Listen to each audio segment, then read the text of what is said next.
नहमदुहु व नुसल्ली अला रसूलिहिल करीम अम्मा बाद अऊज़ु बिल्लाहि मिनश शैतानिर रजीम बिस्मिल्लाहिर रहमानिर रहीम। अल्लाह तबारक व तआला का उम्मत मुहम्मदिया पर ये बहुत बड़ा एहसान है कि उम्मत में ऐसे ऐसे उलमा को पैदा किया गया है।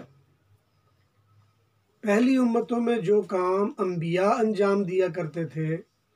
अल्लाह ताला वही काम इस उम्मत के उलमा से ले रहे हैं। उलमा के बारे में हम पूरा एक अलग से सीरीज़ बनाएंगे, लेकिन आज एक जामिउल किरदार शख्सियत जो जामिउल उलूम भी है और जो इमाम, बल्कि उनको इमाम आज़म कहा गया है, उनका मुख्तसर सा तारुफ करवाया जाएगा। बदकिस्मती ये है कि आज हर नया पैदा होने वाला फ़िरका और नई जमात, नया ग्रोह, वो अपना सारा काम शुरू ही यहाँ से करते हैं कि इमाम अबू हनीफ़ा की तक़लीद की वजह से हमारे अंदर गुमराही पैदा हुई है। मैं इमाम अबू हनीफ़ा का तारुफ के तौर पर चंद कलिमात अर्ज़ करूँगा। ये बात जहन में रख ली जाए कि इमाम अबू हनीफ़ा रहमतुल्लाह अलैह की विलादत 80 हिजरी में हुई है और आपकी वफ़ात 150 हिजरी में हुई है। इस दुनिया में हुज़ूर अकरम सल्लल्लाहु अलैहि वसल्लम के आखिरी सहाबी जो तशरीफ़ ले गए, जो फ़ौत हुए हैं, वो 110 और एक रिवायत के मुताबिक 120 हिजरी बनती है। मुअर्रिख़ीन ने लिखा कि अबू तुफ़ैल आमिर बिन वासिला अद्दौसी रज़ी अल्लाह ताला अन्हु, ये आखिरी सहाबी हैं जो इस दुनिया से गए हैं। उनके बारे में मुख्तलिफ रिवायात हैं। 110 और 120 हिजरी के दरमियान में बात कही जाती है। इस लिहाज से अगर देखा जाए तो इमामों में वाहिद इमाम अबू हनीफ़ा रहमतुल्लाह अलैह वो शख्सियत हैं जिनकी ज़िंदगी में कई सहाबाए किराम मौजूद और ज़िंदा थे। इमाम अबू हनीफ़ा रहमतुल्लाह अलैह ने कई सहाबाए किराम की ज़ियारत की और उनसे अहादीस को सुना और उन अहादीस को नकल भी किया, और आइम्मा किराम में वो अहादीस राइज और मारूफ और मतलब उनके यहाँ शोहरत आम्मा भी रखती हैं। इस वक्त हमारा ये भी मौजू नहीं है, लेकिन मुख्तसरन यूँ समझ लेना चाहिए कि तमाम आइम्मा में वाहिद शख्सियत इमाम अबू हनीफ़ा हैं कि जिनसे हुज़ूर अकरम सल्लल्लाहु अलैहि वसल्लम की अहादीस वहदानियात के मर्तबा में मौजूद और मनक़ूल है। वहदानियात उन अहादीस को कहा जाता है कि जिसमें हुज़ूर अकरम सल्लल्लाहु अलैहि वसल्लम से एक वास्ते से रिवायात मरवी हैं। अगरचे इमाम बुखारी और इमाम अहमद इब्न हम्बल, इमाम शाफ़ी और दूसरे आइम्मा वो अपनी सुलासियात पर बड़ा फ़ख्र करते हैं कि हुज़ूर अकरम सल्लल्लाहु अलैहि वसल्लम से उन तक जो अहादीस पहुँची हैं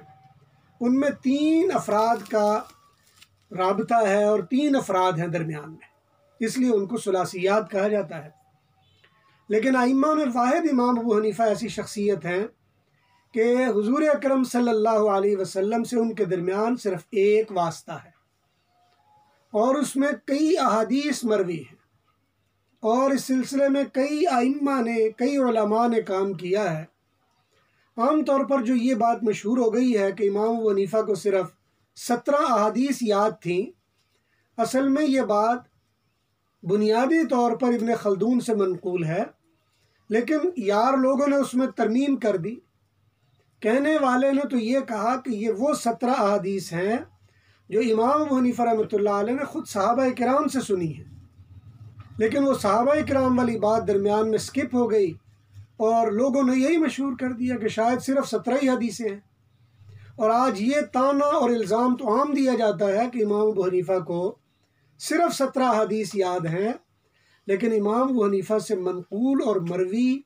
वो 23 के करीब मसानीद की तरफ किसी की नज़र नहीं जाती, जिनमें से अक्सर तबाशुदा हैं